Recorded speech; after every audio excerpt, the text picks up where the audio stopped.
What's up, Aries? Welcome to your July 2020 Creativity Tarot reading. My name is Kayleigh Jean, and welcome to my channel. I record these readings for artists, entrepreneurs, and anybody who's interested in their personal growth, self-expression, or spirituality in any form. And you can also, I always like to say, use this reading for your sun, moon, or your rising sign. It's sometimes normal if they don't resonate, but I encourage you to check back at the end of the month to experiment, because a lot of times what I hear from people is that the reading makes a lot more sense at the end of the month as opposed to the beginning. All right, Aries, let's get into your messages. Wow, I was getting such a strong vision for you during meditation. My readings always begin with spirit messages. So for you, I had a really, really powerful experience. I was kind of seeing someone looking up at almost like a vision or something that only they could see. And it felt like they were almost looking up towards the sky in a way, but I could really tell that this person was having a very private experience of like a visualizing something or having an idea or experiencing something internally that is very motivating at one level and also kind of terrifying at another level. And so it was almost like they were kind of like daydreaming in a way and thinking about this thing that they're so excited about, but then at the same time they're like, oh my gosh, that freaks me out at the same time. So this could be pertaining to a lot of different potential areas of life, but for you, Aries, I do feel that this could potentially be related to like some kind of business endeavor or some kind of way that you're looking to transform your life. I do feel like this is going to be the beginning of a powerhouse time period for you in the year. You're going to have your traditional ruler, Mars, in Aries, for the next 6 months or so. It's going to be there for quite a long time. So it's unusual to have your ruler in your own sign for as long as Mars is going to be in Aries in 2020. It's very, very long. So this is going to be the beginning of a very energizing period for you. Just astrologically, we can obviously see that super clearly. Even people who don't have a lot of experience with astrology will definitely notice that. You will feel it. It will be visceral. It will be very, very strong throughout the rest of the year. So it's going to be pretty profound. However, this image that came through in the meditation, I do feel like it has a lot to do with like some kind of inspiration that you have. And I think there's part of you that is, again, very like hesitant about it. And then there's this other part of you that is almost kind of possessed by this idea and possessed by this vision and what it could mean for you. So let's go ahead and take a look at your tarot cards and we will get some more information on this for you. Aries, the spirits give us clear guidance. For Aries, clear, loving, accurate guidance. For Aries.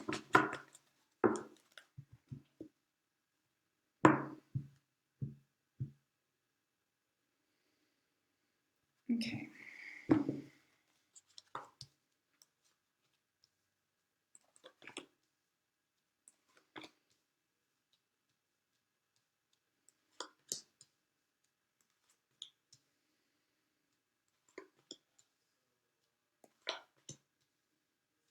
All right, Aries, and let's get you an animal spirit oracle card as well.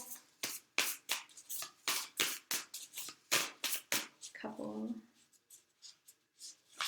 Aries. Okay. I'm actually going to move everything slightly down here, not in the middle. And I'm also going to get you a Bob Ross message.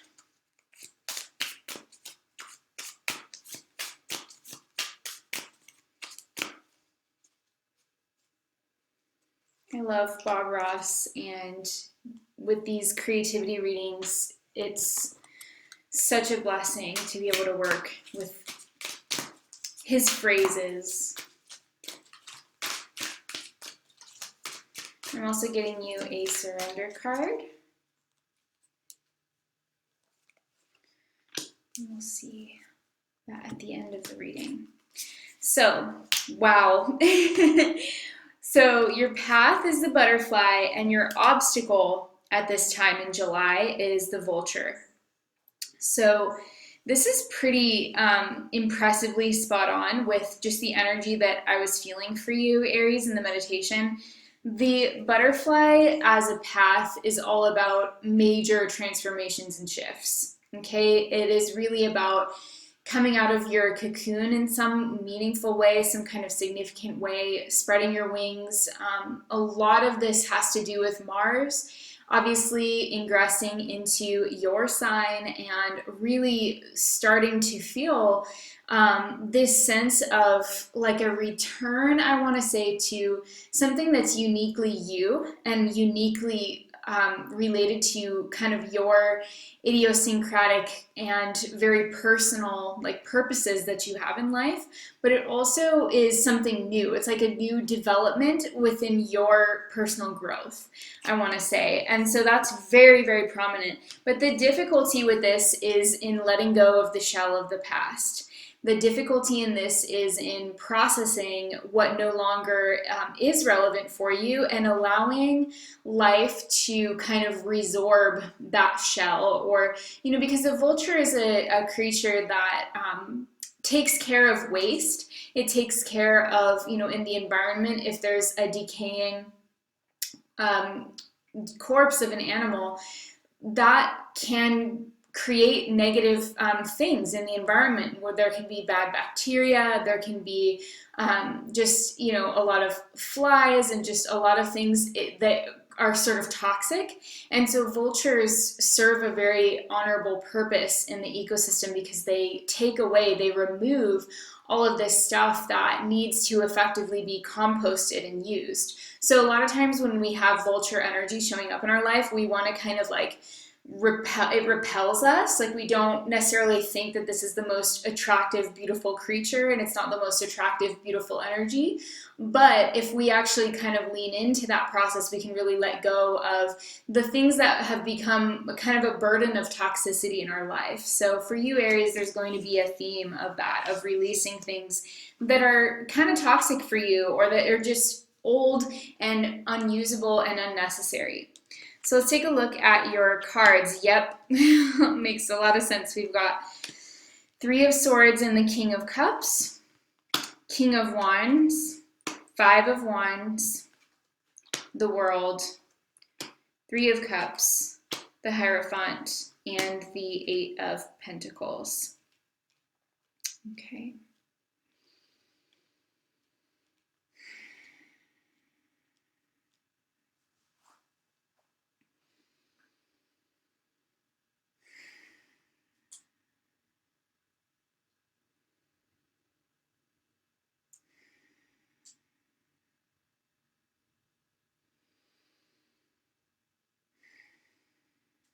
Okay, Aries, so the first week of July, we've got the Three of Swords and the King of Cups.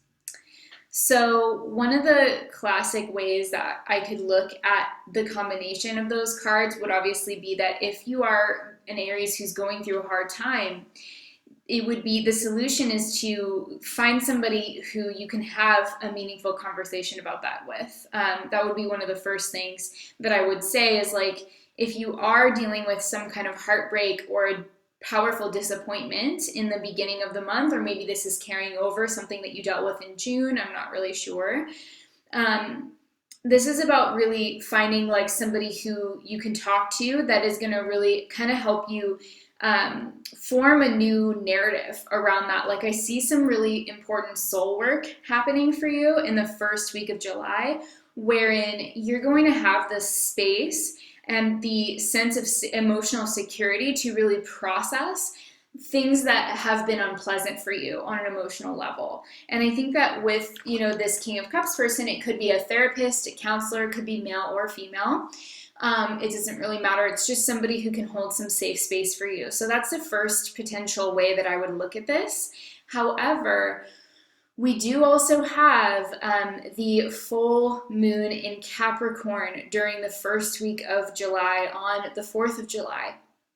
And that is actually symbolically falling in your 10th house, which has to do with career matters, right? And the sun, because a full moon is always opposition between the sun and the moon, the sun is going to be in your 4th house of home.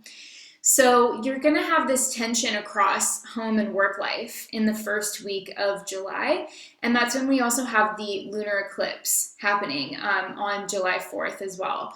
So there's just a lot to unpack here when you have an eclipse across the 10th and 4th houses, symbolically speaking.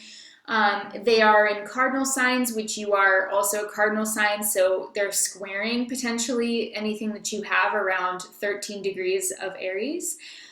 So there's definitely a good amount of tension here. But at the same time, Mars has just ingressed into your sign at the time of this eclipse. He'll be I think, at around like 3 or 4 degrees. So you are feeling empowered. It's funny, Aries, because I really get this sense that, like, with this lunar eclipse in your 10th house, and then let's say the 3 of Swords and the King of Cups, there could be a disappointment when it comes to like somebody who's a manager or somebody who is someone like the King of Cups type of person in your life, like a leader or a manager or somebody at work. There could be a disappointment around someone in that type of spectrum. So you could have a weird interaction with someone at work, or you could be, you know, some of you potentially could be furloughed. There could just be like a tension coming through in the area of career and profession.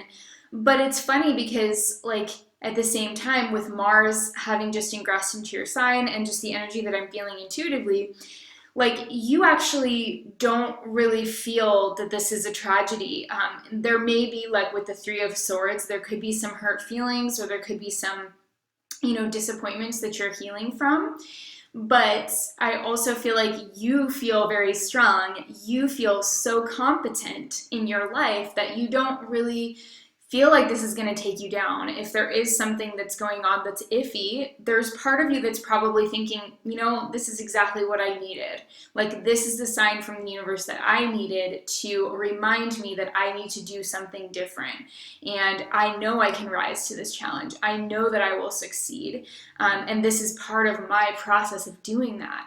So you definitely feel strong, even in spite of some potential tension that we have, you know, with, you know, this lunar eclipse, moon and sun squaring your sign. There is that tension, but at the same time, you're sort of enjoying, almost in kind of a weird way, you're like enjoying rising to that challenge, so to speak. Now, the second week of July is all about your focus and where you place that focus being really like crucial to the energies that manifest in your life and in the success of the endeavors that you are pursuing. Okay, so the big word for the second week of July is focus. The King of Wands in this pair is looking away from the 5 of Wands. And the Kings are sovereign in tarot and in symbology in general. Kings are the true sovereigns, as are the queens.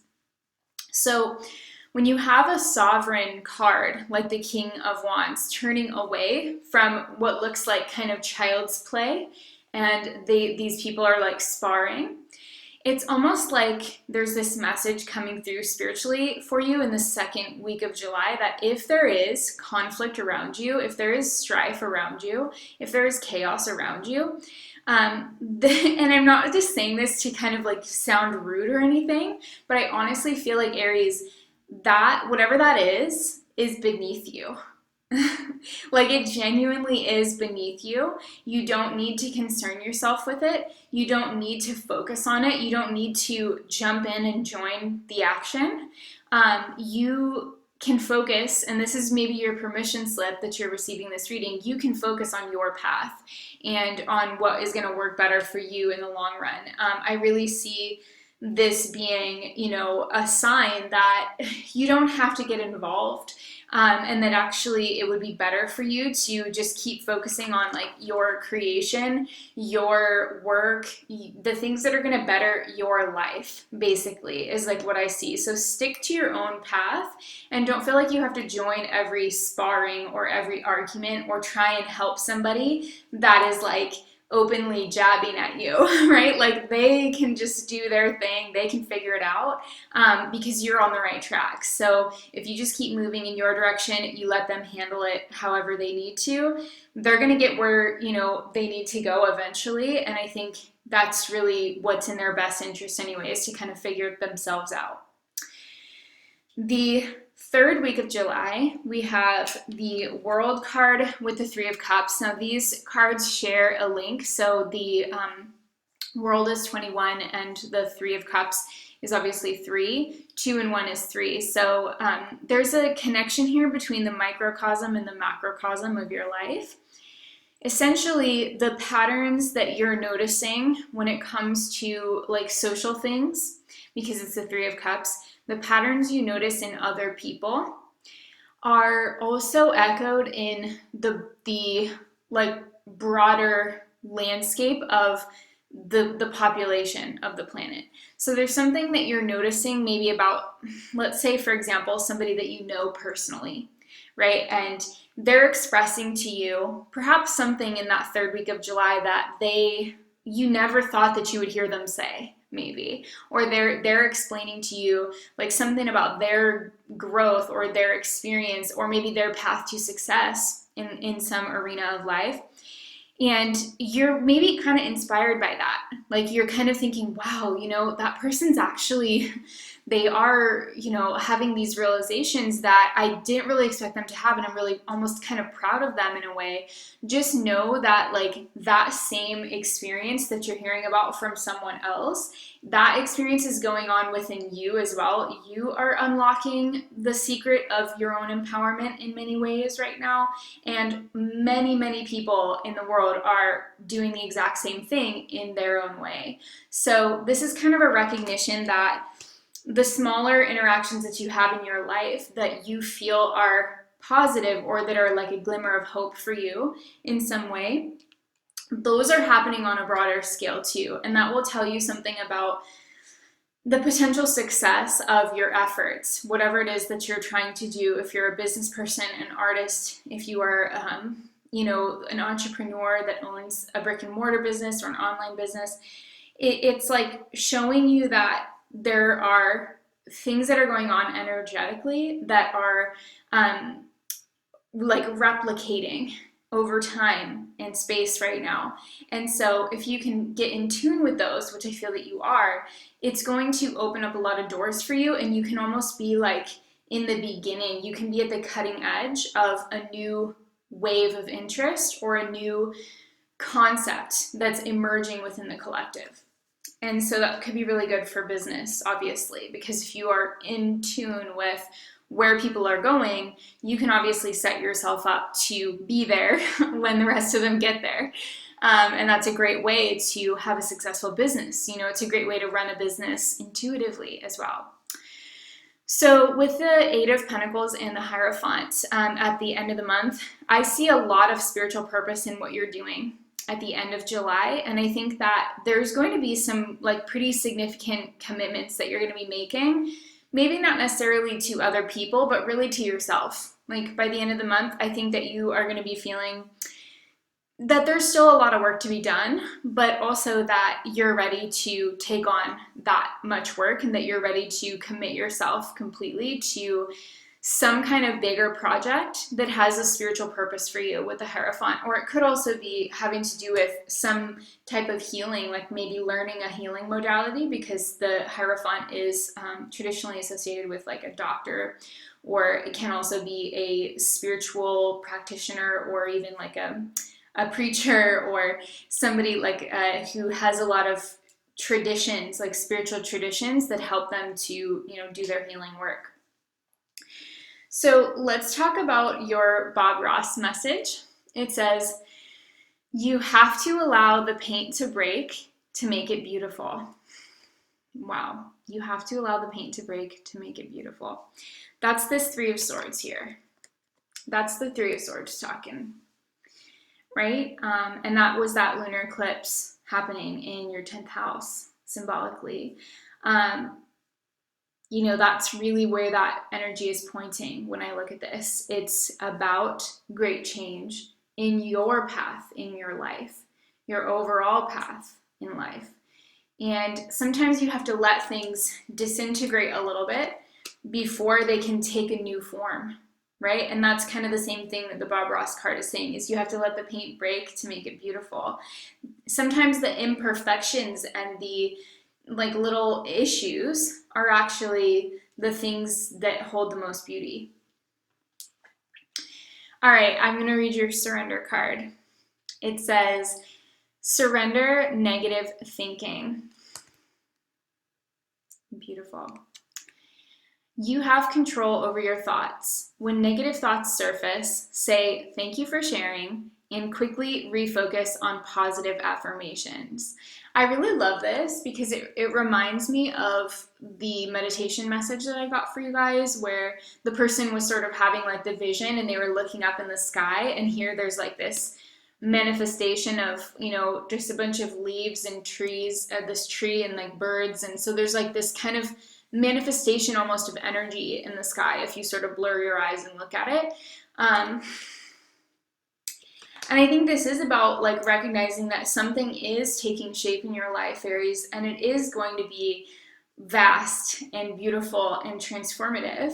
And from certain perspectives, emotionally speaking, you can look at it and genuinely feel afraid, because you can ask yourself, what are all the things that may go wrong? Or you can just be like kind of vaguely uncomfortable with the uncertainty of it all.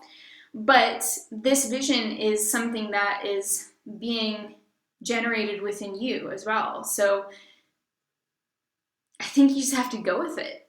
I think that's really the message here, Aries. So I hope this has been helpful to you. I hope this reading has given you some benefit as you move forward throughout the month of July.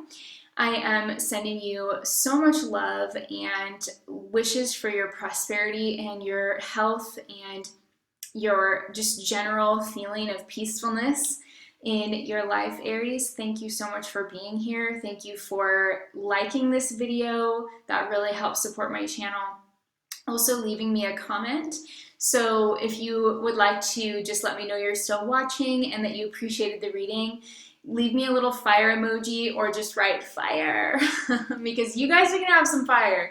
All right, with Mars in your sign, I mean, you guys are gonna be blazing ahead. So leave me a little fire emoji or just let me know you're still here. Always feel free to let me know your thoughts on the reading as well. I'm sending you guys so much love, and if you would like to donate to support my channel, I will put the information below. Another way you can support this channel is if you want to buy any of the decks that I've used today. I have little affiliate links below, so you can go check those out if you want to pick up a new Oracle deck or a new tarot deck for yourself.